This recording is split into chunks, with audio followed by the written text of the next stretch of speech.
Basic concepts in geometry मराठीतून याला म्हणतात भूमितीतील मूलभूत संकल्पना. यामध्ये 5 मुद्दे आपल्याला अभ्यासायचे. पहिला आहे point, line and plane. Point, line and plain.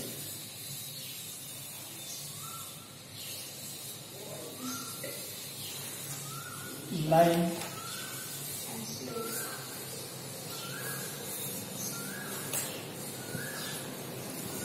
and plane.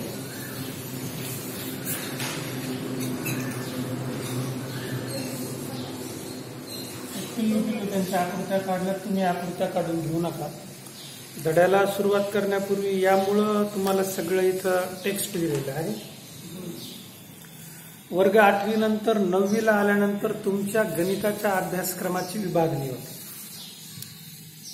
एक पुस्तक तुमचं येतं मॅथमॅटिक्स पार्ट 1, दुसरं पुस्तक येतं मॅथमॅटिक्स पार्ट 2. मॅथ्स पार्ट 1ला म्हणजे मॅथमॅटिक्स पार्ट 1 ज्याला गणित भाग 1 त्याला म्हणलं जातं बीजगणित.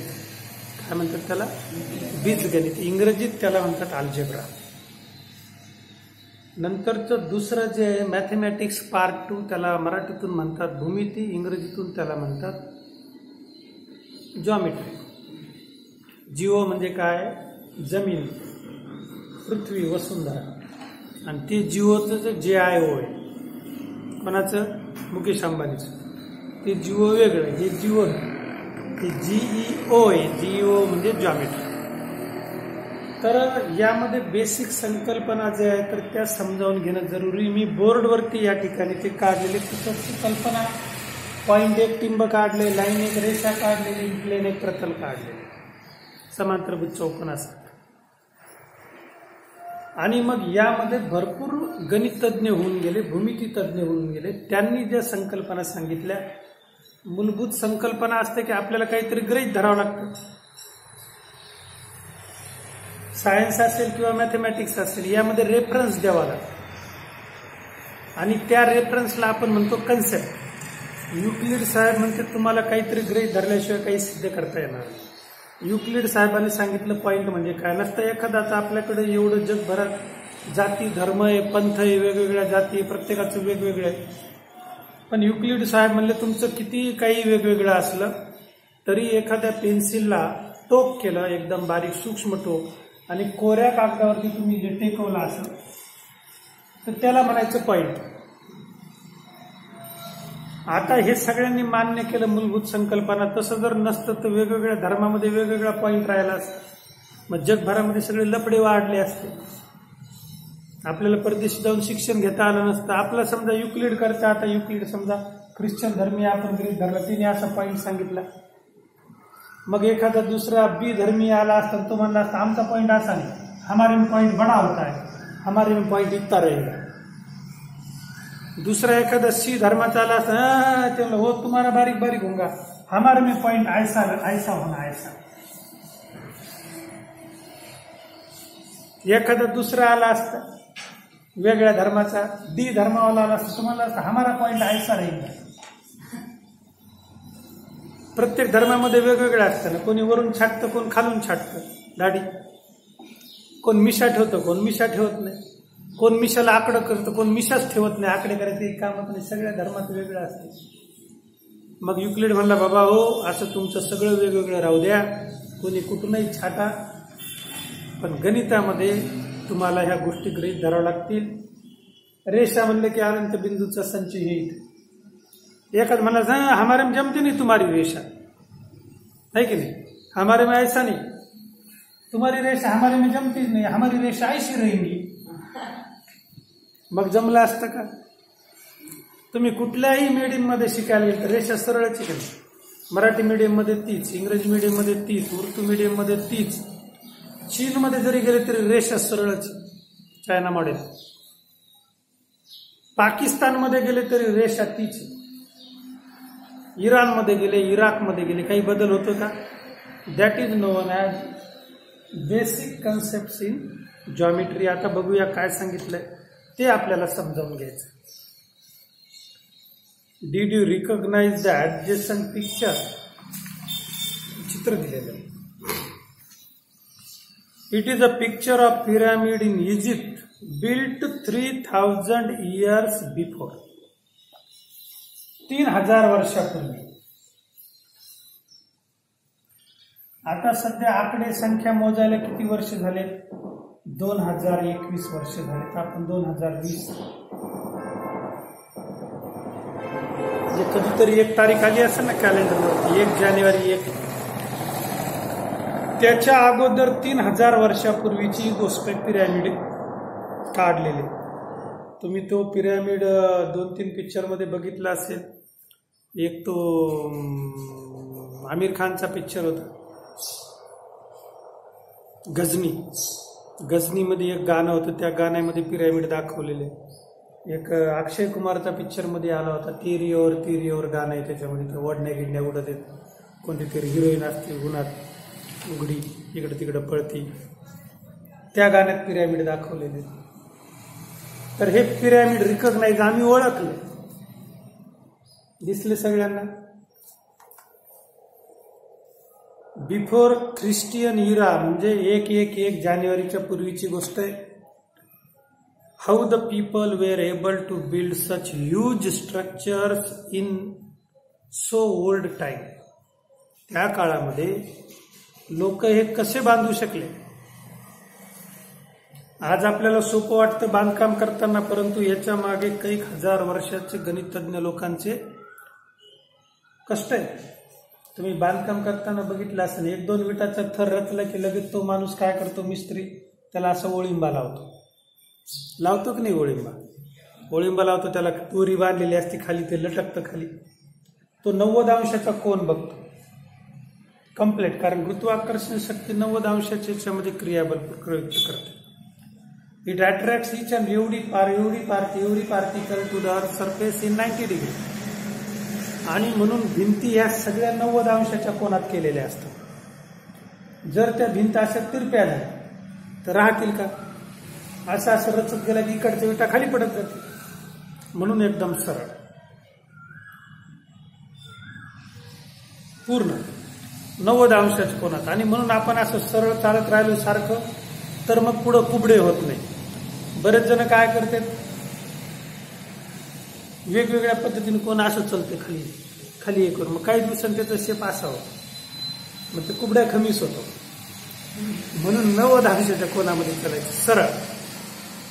तर मग ही कन्स्ट्रक्शन त्यावेळेस अशा पद्धतीची पिरॅमिडची केल्या गेली.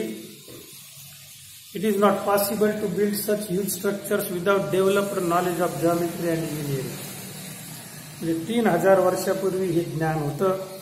The word geometry itself suggests the origin of the subject. It is generated from Greek words geo. कोणत्या शब्दापासून तयार झालेला आहे?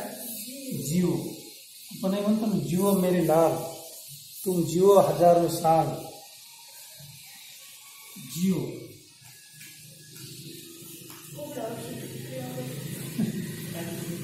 म्हणजे अर्थ.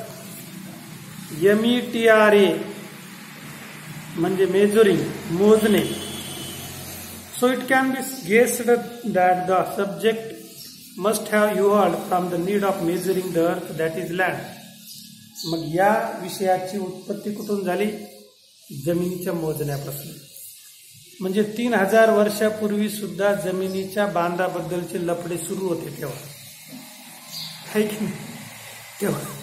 तेव्हा सुद्धा आपले पूर्वज जमिनीचे बांध कोरत असतील, किंवा मह वावर एवढं तो रामराम, तो वावर एवढं, असं त्यांचे भांडणं सुरू असते. आणि म्हणून जमीन मोजण्याच्या याच्यातून भूमितीचा जन्म झाला. Geometry was developed in many nations in different periods for different constructions. The first Greek mathematician Thales. आता बघा, त्या बिचाऱ्यांच्या पवित्र आत्म्यांचे आपण या ठिकाणी स्मरण करूया. कोण कोण होते, त्याची काही जन्मतारखा वगैरे तेव्हा काही मुले उपलब्ध नव्हत्या. ते आता मरून पारतील काय सांगता येत नाही. परंतु पहिला ग्रीक मॅथमॅटिशियन जो होता, ग्रीक देशाचा,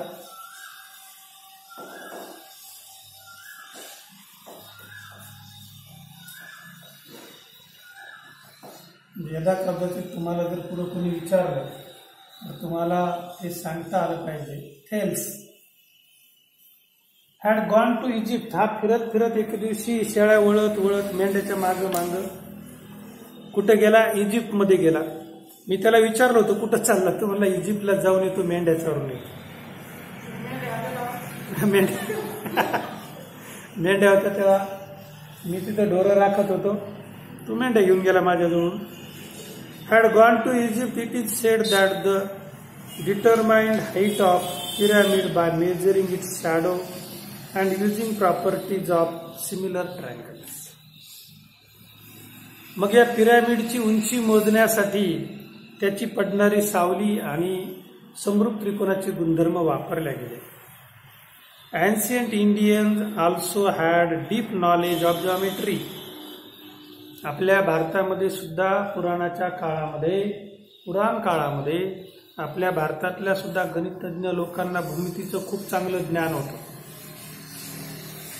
इन अ वेदिक पिरियड, वेदाचा जो कालखंड सांगितलेला आहे 5000 वर्षापूर्वी असं म्हणतात, मला माहिती नाही.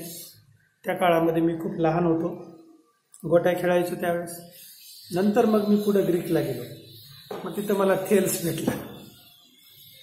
People used geometrical properties to build altars. The book Sulba Sutra describes how to build different shapes by taking measurements with the help of a string. दोरीच्या साह्याने वेगवेगळे माप लोक घ्यायचे आणि मोठमोठ्या बिल्डिंग त्या काळामध्ये बांधायचे. In course of time the mathematician Aryabhatta, कोणकोणते भारतातले त्यांची नावं लिहूया आपण. इंडियन, त्याचा आपण सन्मान केला पाहिजे. भारतातले आर्यभट्ट,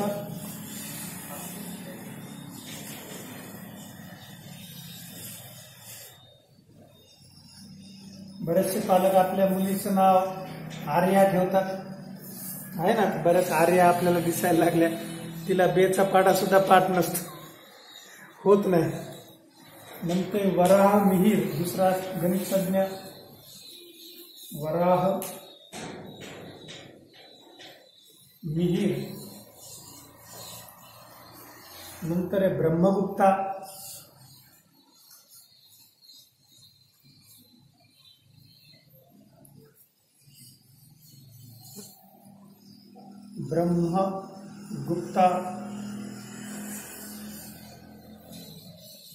आणि मग आहे भास्कराचार्य.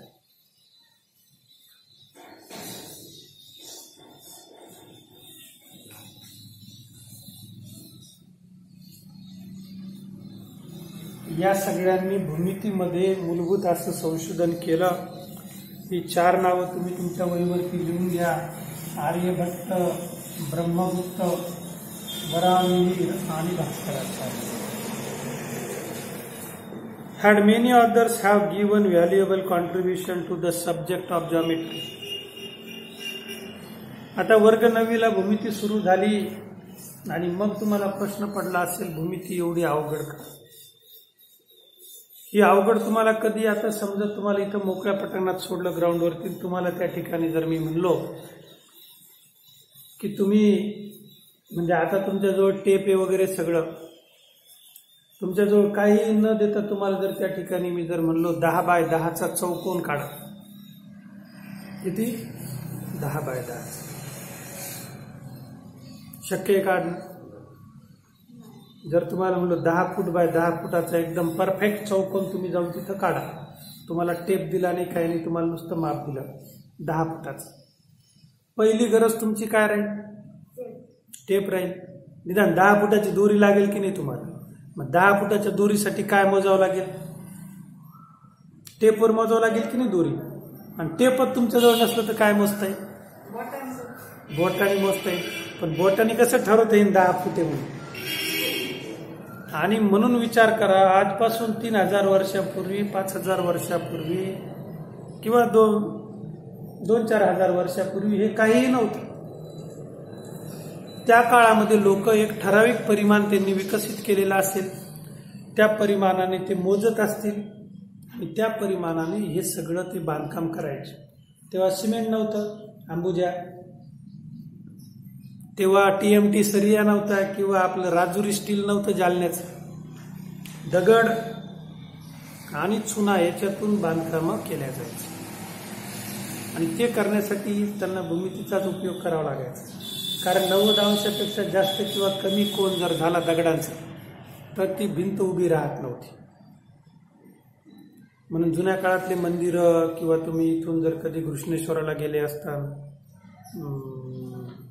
वेरूळला किंवा आपल्या आष्टीमधल्या खंडेश्वर मंदिराच्या भिंती बघितल्या दगडाच्या सगळ्या, आहे ना, चिऱ्यावर चिरे तर किती ॲक्युरेट, म्हणजे पूर्ण त्यांना असं प्लेन तो दगड घडवावा लागायचा.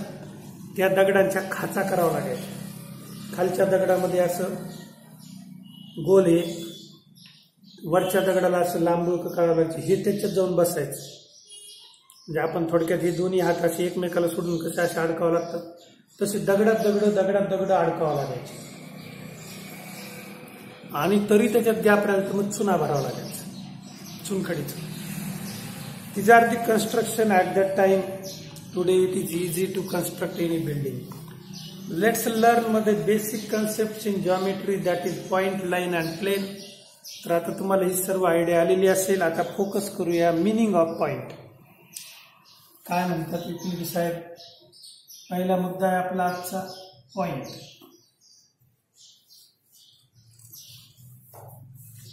We do not define numbers. Similarly, we do not define a point. संख्येची आपल्याला व्याख्या करता येते का? तशी बिंदूची व्याख्या करता येत नाही. आता एखादा जर म्हणला याला शून्यच का म्हणायचं, बघा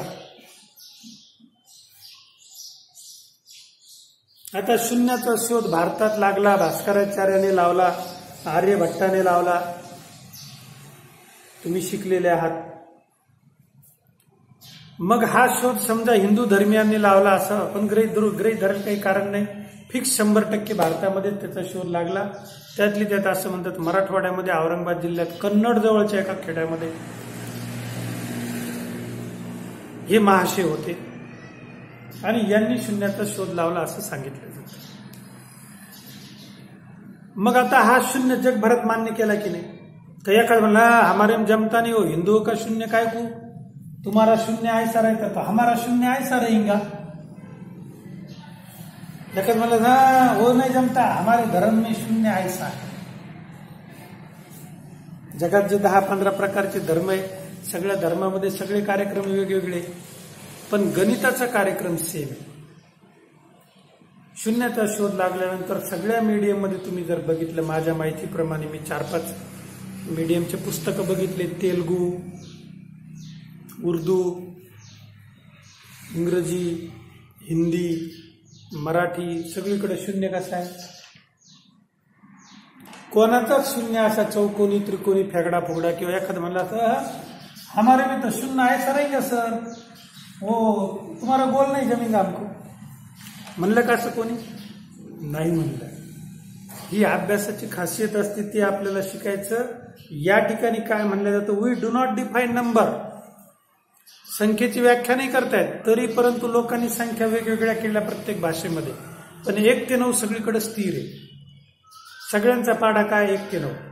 नंतर मग 10, 11, 12 वर्ण वेगवेगळे आहेत. शून्य सोडलं तर बाकीचं आपलं बघा, मराठीमध्ये 1 असा आहे, सवयीने आपण असा काढतो, इंग्रजीमध्ये 1 असा, हिंदी उर्दूतला मला माहिती नाही, तुम्ही बघून घ्या, पण वेगळाच असा. रोमन याच्यामध्ये 1 असा आहे. रोमन अंक जर वापरत असतो, जर आपल्याला जर लाखावर संख्या लिहायची असते तर किती लपडी झाले असते. रोमन मधला 10 वेगळा आहे, 1 वेगळा आहे, 5 वेगळे, आणि या 3च याच्यावरती ठरवलं जातं, 1, 10, 5.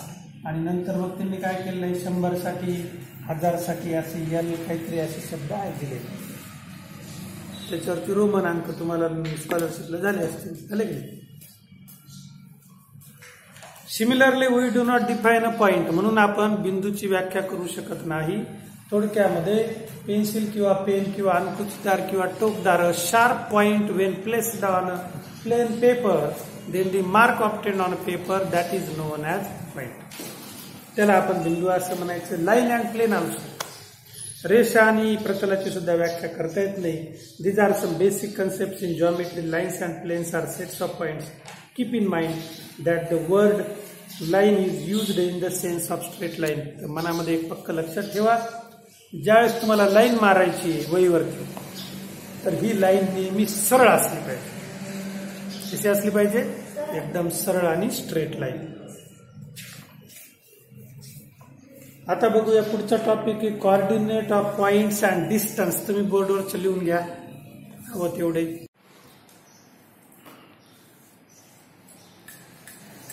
Coordinates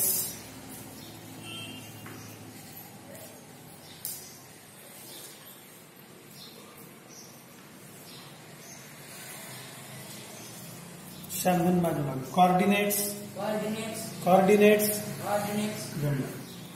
coordinates of points. तर घरी जाऊन सुद्धा तुम्हाला अशा पद्धतीने मोठ्याने वाचायचे. Coordinates of points and distance.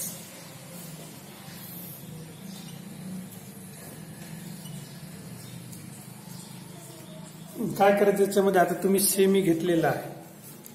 तुमचा मॅथ आणि सायन्सचा paper, geometry, algebra, science part 1, science part 2, म्हणजे साधारणतः तुम्हाला 4 पेपर इंग्रजीतून द्यायचे. पॉसिबल आहे यामध्ये की आता तुम्हाला इंग्रजी वाचता आली पाहिजे. वाचता आली तरच समजेल ना. आणि म्हणून तुम्हाला सगळ्याच विषयाचा या ठिकाणी चांगला अभ्यास करावा लागेल. त्याबरोबर वाचन सर्वात महत्वाचं असतं. मग यामध्ये आपण बरोबर वाचतो आहोत किंवा नाही. आता सध्या इथं काही आपल्याला एवढा वेळ नाही वाचन घ्यायला. इंग्रजीला आपण सुरुवात केल्यानंतर वाचन घेऊ, परंतु मग एखाद दिवशी वाचन घ्यायचे तर पूर्ण पिरियड वाचनात जातं. तुमचं वाचन सुधारवण्यासाठी मी सोपं टेक्निक सांगतो. आता जसा मी हा पिरियड रेकॉर्ड करायला लागलो, अशा पद्धतीने तुम्ही जरी स्टँड नसेल तर टेबलवरती मोबाईल असा स्थिर ठेवला भिंतीला लावून, किंवा टेबल नसेल तर खाली मोबाईल ठेवला, त्याचा व्हिडिओ ऑन केला, त्याच्यासमोर तुम्ही पुस्तक घेऊन बसायचं आणि ते पुस्तक वाचायचं. इंग्रजीचं वाचा, मराठीचं वाचा, हिंदीचं वाचा, सायन्सचं वाचा, मॅथचं वाचा, कुठेही. किती वेळ वाचायचं तुम्हाला? 10 मिनिटं. 10 मिनिटं ते वाचायचं एक ना एक शब्द. आता समजा तुम्ही कोऑर्डिनेट्स काय या ठिकाणी coordinates of points and distance हे तुम्ही 10 मिनिटं समजा त्या ठिकाणी वाचलं, रेकॉर्ड केलं, आणि त्याच्यानंतर पुन्हा तो व्हिडिओ ऑन करायचा आणि स्वतःच ऐकायचा. मग तुमच्या लक्षात येईल आपल्याला वाचता येतं किंवा नाही येतं. मराठीचं तसंच. मराठी ही तुम्ही गृहीत धरली का आपल्याला मराठी वाचता येते, परंतु जेव्हा आम्ही कधी मराठी वाचायला लावतो पेपरमधले, वर्तमानपत्रातली, तर ती मराठी बऱ्याचशा मुलांना वाचता येत नाही. बरेचसे उच्चार येते कारण तुम्ही वाचलेच नाही. समजा एखादा शब्द तर तो तुम्हाला उच्चार करता येईल का? करता येणार. म्हणून वाचन कंटिन्यू करावं लागतं. आणि मग आपले ते उच्चार सुधारण्यासाठी अशा पद्धतीने ही थेरपी वापरून तुम्ही 10-10 मिनिटाचा व्हिडिओ रेकॉर्ड करून स्वतः बघू शकता. मराठी एखादी कविता आहे, ती कविता तुम्ही पाहून एकदा म्हणा. आता आपण बऱ्याचदा ते आता लिटिल चॅम्पचा कार्यक्रम सुरू झाला, गाणे म्हणणारी छोटे छोटे मुलं आहेत. तर ही जी गायक मंडळी असतात ती अभ्यासात हुशार असतात, बुद्धिमान असतात. मोठं मोठं 4-4, 6-6 कडव्याचं गाणं त्यांना पाठवतं. कारण एकदा गायला लावल्यावर ती थोडी चिठ्ठीच बघते हा करायचं, तेवढा वेळच नसतो ना त्यांच्याजवळ. तर त्यांना ते पाठ करावं लागतं, म्हणजे इतकी बुद्धिमत्ता असते. आपल्याला कविता पाठ होत नाही, गाणी कधी पाठ होते. तर ती सवय तुम्ही लावणं जरुरीची असते. आणि मग एखादी कविता तुम्ही म्हणा, पाठ करून ती रेकॉर्ड करा. आपल्याला अख्खी कविता तिचे उच्चार बरोबर येतात किंवा नाही. म्हणून तुम्हाला हे सेमी घेतलं तर इंग्रजी वाचता येणं अत्यंत आवश्यक आहे. त्याचे उच्चार येणं खूप गरजेचं आहे. तर बघा आता इथं coordinates of points and distance, एक observe the following number line आपण इथे मी बोर्डवरती काढतो. तुम्ही माझ्यासोबत तुमच्या वहीवरती रेषा काढून घ्या. उया आली सरळ रेषा. ही 99.99% जवळपास ही रेषा सरळ आलेली आहे. आमचा धंदा आहे, आम्हाला प्रॅक्टिस असते. तुम्ही पट्टीने काढा वहीवर रेषा. सेंटरला घेऊया 0, त्याचा निर्देशक आहे O. इथं घेऊया D, इथं घेऊया 2, या ठिकाणी घेऊया ई म्हणजे दिलेला आहे 3, 4, 5, 6 -1 C -2 B -3 -4 आणि ये पुन्हा पुढे एक बारीक टिंब वगैरे पॉईंट आहे.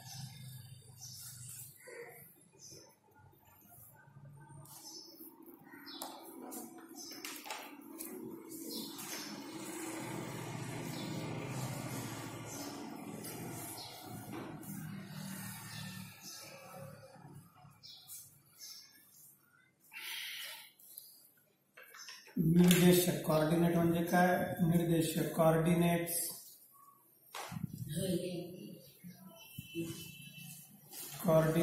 Of point A, coordinate of point B, coordinate of point C, coordinate of point D, then E पर्यंत आहे. कोऑर्डिनेट ऑफ पॉइंट ओ,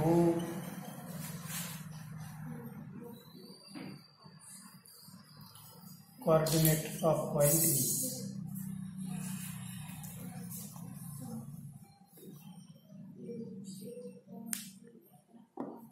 तर बघा बोर्डवरती लक्ष द्या. कोऑर्डिनेट ऑफ पॉइंट ए चा निर्देशक काय? -5. कोऑर्डिनेट ऑफ पॉइंट बी किती दिलेलं आहे? 3 -3. कोऑर्डिनेट ऑफ पॉइंट सी आहे -2, डी आहे +1, ओ चा आहे 0 आणि ई चा आहे 3. शून्याच्या डावीकडं at the left of 0 that is there is negative number and right there is positive number.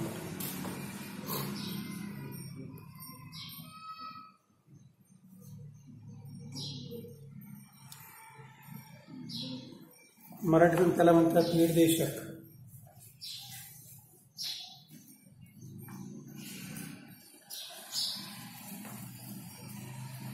त्याला लिहून सगळ्यांनी आठवलंय. प्रॉपर्टी नंबर 1, गुणधर्म क्रमांक 1. और समजाव गुणधर्म क्रमांक 1.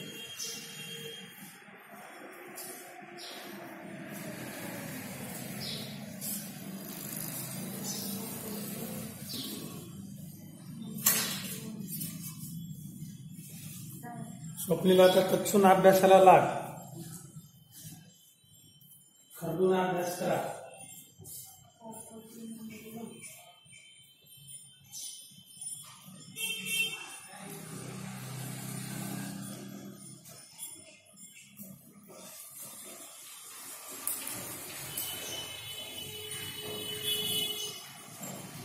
अभ्यासाची बिलकुल हायगाई करू नको. 2 लाख रुपये भेटलेच पाहिजे.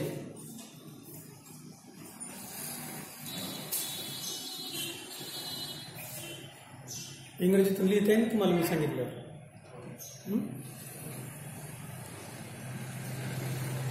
प्रॉपर्टी नंबर 1 झालं बोर्डवरचं. आवरा.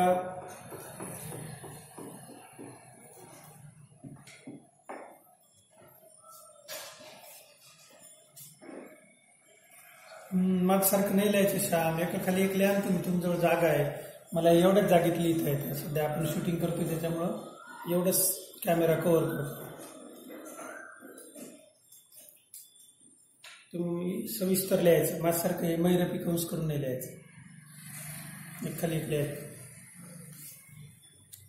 कृष्णा जमायला लिहायला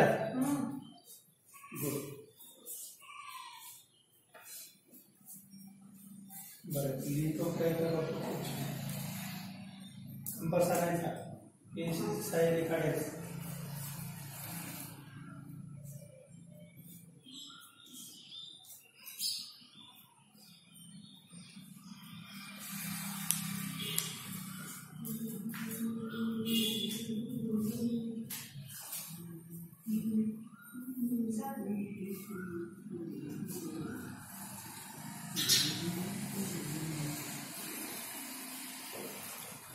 चला तर आता हे गुणधर्म लिहिण्यापूर्वी आपण how to find distance between 2 points वह्या बंद करा, फक्त बोर्डवरती बघा. दोन बिंदूतील अंतर आपल्याला काढायचे. We have to find out the distance between 2 points. यामध्ये लक्षात ठेवायचं की नेहमी मोठ्या संख्येतून लहान संख्या म्हणजे मोठ्या निर्देशकातून लहान निर्देशकाचा बिंदू वजा करायचा. आता जे मध्ये गॅप शिल्लक आहे त्याचं आपण बारसं करूया, त्यांना नावं देऊया. A B C D E पर्यंत झाले. E F G H I J K. आता ही संख्या रेषा तुमच्या कोण राहिला अजून? हा, जे A B C D F G H I J K L. इथं घेऊया -6. आता 1 बाय 1 सुरू करूया. लिहू नका, समजावून घ्या. एक 10-12 अंतर आपण काढूया. एक एक जण मला आता शामराव पासून आपण सुरुवात करत आहोत. शामराव सांगा कोणत्या 2 बिंदूतील अंतर काढू? पहिला प्रश्न, डिस्टन्स इन बिटवीन. कोणते 2 बिंदू सांग? कुठले सांग संख्या रेषे. नाही बिंदू घेते त्यांनी, तो निर्देशक सांगितले त्याचे बिंदू. वरचे A B C D D आणि ई. शामरावचं असं म्हणणं आहे डी आणि ई मधलं अंतर काढायचं. याला वाचायचं distance in between point D and E. म्हणा माझ्या मागे, distance in between point D and E. Right, best. आता डी आणि ई बिंदूतील आपल्याला अंतर काढायचे. मग डी चे निर्देशक लिहून घ्यायचे. Coordinate of D is +1 and coordinate of E is किती आहे? 3 आहे. आता मला सांगा 1 आणि 3 मध्ये मोठी संख्या कोणती? 3 मोठी. मग 3 is greater than 1. Therefore, distance in between point D and E is equal to 3 minus 1. मोठ्यातून लहान संख्या वजा करायची. 3 मधून 1 गेला, किती शिल्लक राहिली? 2. आता बघा हे अंतर बरोबर आहे किंवा नाही. डी आणि ई मध्ये 1 आणि 2 आहे. किती अंतर आहे? 2 सेंटीमीटर. अशा पद्धतीने कुठल्याही 2 बिंदूतील तुम्ही अंतर काढू शकता. आता घेऊया दुसरा प्रश्न. Question number, distance in between. सांगा कोणते 2 बिंदू आहे? कृष्णा सांग. ए आणि सी. कृष्णाचं म्हणणं आहे ए सी, ए आणि सी. तर मग आता ए बिंदूचे निर्देशक किती आहे सांग स्वप्नील? -5. शाबास. दुसरा बिंदू आहे सी. सी बिंदूचे निर्देशक किती शामराव? -1. शाबास, बरोबर. आता तुम्हाला दोघांना एक प्रश्न आहे. -5 -2 याच्यामध्ये मोठी संख्या कोणती सांग स्वप्नील? -5. श्याम, शाबास. श्यामसाठी एकदा टाळ्या होऊ द्या. श्यामचं उत्तर बरोबर आहे. -5 आणि -2 मध्ये -2 मोठे. -2 इज ग्रेटर दॅन -5. संख्या नेहमी इकडून इकडं मोठ्या होत जातात. -6 पेक्षा 5 मोठा, 5 पेक्षा 4, 4 पेक्षा -3 मोठे, -3 पेक्षा -2, -2 पेक्षा -1, -1 पेक्षा 0, -1 लाख पेक्षा 0 मोठा असतो, -1 लाख पेक्षा -1 मोठे असतात. असे अंक इकडे वाढत जातात डावीकडून उजवीकडे. Therefore, distance in between point A and C is equal to, मोठी संख्या कोणती? -2 वजा कंसात -5. बसा खाली बसा. मग पुढे आता ग्रीन इंक मध्ये सोडवतो इकडं. AC distance in between A and C is -2. Minus into minus that become +5. Therefore 5 minus 2 that is equal to 3. Therefore distance in between point A and C is 3. म्हणून किती येणार आहे ते अंतर? 3.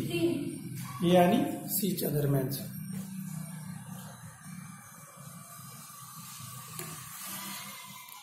लिहून घ्या व्यवस्थित. दोन्ही अंतर कळाले. आता जागा आपल्याला कमी असल्यामुळे एवढंच आपण लिहू शकलो.